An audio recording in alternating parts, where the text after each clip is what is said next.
Welcome to Nabadarpan YouTube channel. সকলকে স্বাগত জানাই নবদর্পণ ইউটিউব চ্যানেলে। ফ্রেন্ডস, এখনও পর্যন্ত যারা আমাদের চ্যানেলটি সাবস্ক্রাইব করেননি, অবশ্যই চ্যানেলটি সাবস্ক্রাইব করে আমাদের পাশে থাকুন। ফ্রেন্ডস, আজকে আলোচনা করব দেবশ্রী রায়ের জীবনী। চলুন ভিডিওটা শুরু করি। দেবশ্রী রায় একজন ভারতীয় বাঙালি অভিনেত্রী, নৃত্যশিল্পী, নৃত্য পরিকল্পক, রাজনীতিবিদ ও পশু অধিকার সংরক্ষক। তিনি নটরাজ দলের কর্ণধার। তিনি ভারতীয় লোকনৃত্যকে পাশ্চাত্য মঞ্চে উপস্থাপনা করেন এবং ধ্রুপদী ও লোকনৃত্যর সংমিশ্রণে এক অপূর্ব নৃত্য কৌশলী রচনা করেন। তিনি বাংলা ছায়াছবির অন্যতম সফল ও জনপ্রিয় একজন অভিনেত্রী। 3 দশকের বেশি সময় ধরে দেবশ্রী রায় বাংলা ছবিতে অভিনয় করেছেন এবং 2 দশকব্যাপী তার বাণিজ্যিক সাফল্য ধরে রাখেন। তিনি তামিল চলচ্চিত্রে চিন্তামণি নামে অভিনয় করেছেন। তিনি 100-এরও বেশি চলচ্চিত্রে অভিনয় করেছেন এবং পেয়েছেন 40-এর বেশি পুরস্কার। তিনি একজন পশুপ্রেমী। তিনি 2011 সাল থেকে পশ্চিমবঙ্গের একজন মনোনীত বিধায়ক। তার অভিনীত প্রথম চলচ্চিত্র হিরণময় সেনের পাগল ঠাকুর 1966, এরপর তরুণ মজুমদারের কোহেলি 1971 ছবিতে রানুর চরিত্রে অভিনয় করার পরে তার পরিচিতির বিস্তার ঘটে। অরবিন্দ মুখোপাধ্যায়ের নদী থেকে সাগরে 1978 ছবিতে তিনি প্রথম নায়িকা চরিত্রে অভিনয় করেন। 1981 সালে অপর্ণা সেনের 36 চৌরঙ্গ লেন ছবিতে অভিনয়ের সুবাদে দেবশ্রী সর্বভারতীয় মুখ হিসাবে পরিচিত হন। তার অভিনীত প্রথম হিন্দি ছবি কনক মিশ্রের পরিচালনায় জিও তো ऐसे জিও 1982 সালে গৌতম মুখোপাধ্যায়ের বাংলা ছবি ত্রয়ীর বিপুল বাণিজ্যিক সাফল্যের দরুন দেবশ্রী টালিগঞ্জের প্রথম সারিতে উঠে আসেন।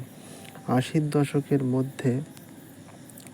দশকের মধ্যভাগ থেকে 90 দশকের মধ্যভাগ পর্যন্ত বাণিজ্যিক বাংলা ছবির সর্বপ্রধান অভিনেত্রী ছিলেন তিনি। পরবর্তীকালে সিনেমায় যেমন হন 1994, 19 এপ্রিল, অশোক 1999, দেখা 2001, শিল্পান্তর 2002, প্রহর 2004 এইসব ছবিতে তার অভিনয় প্রতিভা উচ্চ প্রশংসিত হয়।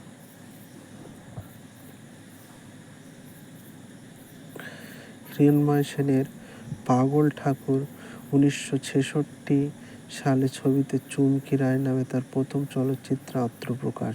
এই ছবিতে তাকে রামকৃষ্ণ পরমহংসদেবের বাল্য চরিত্রে অভিনয় করতে দেখা যায়। তার অভিনীত দ্বিতীয় ছবি হিরণময় সেনের বালক গদাধর 1969, যেখানে আবারও তাকে রামকৃষ্ণ পরমহংসদেবের বাল্য চরিত্রে অভিনয় করতে দেখা যায়। এই সময় তরুণ মজুমদার তার কোহেলি 1971 ছবিতে রানু চরিত্রের জন্য নতুন মুখ খুঁজতেছিলেন।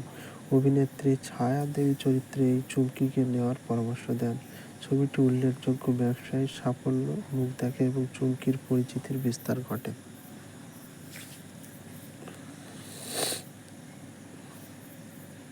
তিনি বেশ কিছু উল্লেখযোগ্য ছবিতে অভিনয় করেছেন। সেগুলি হচ্ছে পাগল ঠাকুর, বালক গদাধর, কোহেলি, আগুনের ফুলকি, নদী থেকে সাগরে, জিটি রোড, দাদার কীর্তি, ত্রয়ী, বীজবৃক্ষ, ভালোবাসা, জীবন, মায়াবিনী, 19 এপ্রিল, জয়, বিয়াদব, লাঠি, আজব গায়ের আজব কথা, গঙ্গা, অশোক, চাকা, জয় মা দুর্গা, দেখা, অবৈধ, অন্তর্ঘাত, এক যে আছে কন্যা, তিস্তা, যুদ্ধ, অভিমন্যু, এমএলএ ফাটাকেষ্ট, মহাগুরু, টাইগার, অনুভব, নারক গুলজার, পাখি অন্তরা, শুকনো লঙ্কা, জীবন রং বেরং, ভালো মেয়ে মন্দ মেয়ে, অন্তরে বাহিরে, লাইফ ইন পার্ক স্ট্রিট। তিনি বেশ কিছু পুরস্কারে ভূষিত হয়েছেন। জাতীয় চলচ্চিত্র পুরস্কার, Bangabibhushan, Bengal film journalist association ইত্যাদি। সকলে ভালো থাকবেন, সুস্থ থাকবেন, আর আমাদের চ্যানেলটি সাবস্ক্রাইব করে অবশ্যই আমাদের পাশে থাকবেন। Thank you for watching.